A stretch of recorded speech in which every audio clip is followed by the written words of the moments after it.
Hello, and welcome to today's episode. I'm going to be your host, the Irrelevant Nerd, and today we're going to be reviewing Darth Bane, Rule of Two, the Star Wars novel. So this is the second book in the Darth Bane Trilogy. It came out in 2007, so just a year after the first one, so pretty quick turnaround. Again, written by Drew Karpyshyn.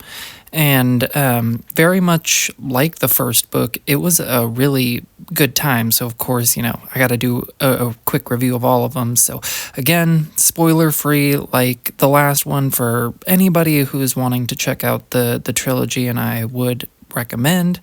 And obviously, like the first book, this is Legends, so not considered canon, but still a great story. And just, if you enjoy Star Wars, you will love it.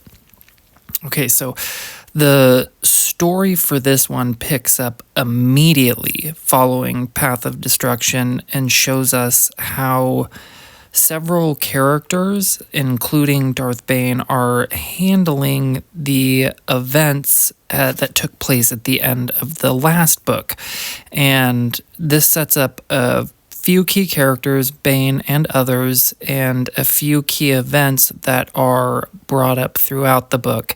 And then we get a little bit into it, and it jumps 10 years forward and focuses on, primarily Darth Bane and his apprentice, Darth Zana, as they attempt to forward the overall Sith goal of one, destroying the Jedi, and two, bringing down the Republic so the Sith can rule the galaxy.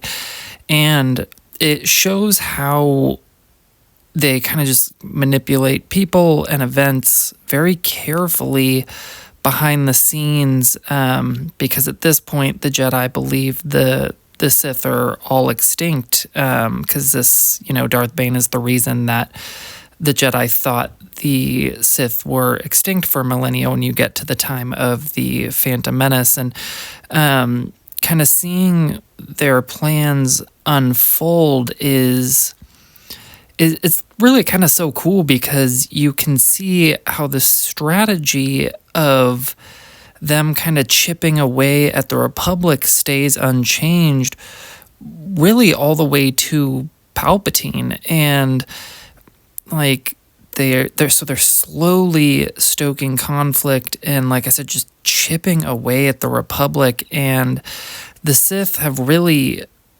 mastered the long game. And I know the concept is introduced in the movies, but the way that it's kind of expanded upon here and how it is kind of the setup here is just kind of a really cool through line. But the real strength of this book is Darth Bane and Darth Zana's relationship, and how, they react to each other and communicate with each other. And it's fun to see Bane as a master now, and as he's establishing the principles of the Rule of Two that are going to carry the Sith forward for the next 1,000 years. And in his mind, he's setting the Sith legacy for forever. This is it. And again, the way it's written, it makes sense to the galaxy of Star Wars. And if you've seen any of my other videos talking about Star Wars, I just love consistency and how it feels and the way the world works. And it needs to feel like one big galaxy in this book. It does, like the first one. And it is also really interesting seeing how Zana is interpreting these lessons and how it forms her character's actions and decisions, and just kind of the way that she's moving about life. It's pretty fascinating. She's a very fun character. And it's also pretty interesting to see how the Jedi have reacted now that they believe that the Sith War is over, and how they make certain changes to the entire order, and it sets them kind of down their own path of destruction. When you have the knowledge of the flaws of the prequel era Jedis, you see it starting to take shape here, just like you see the plan of the overall Sith starting to take place here. And that's the kind of through-lining consistency that I'm talking about, and I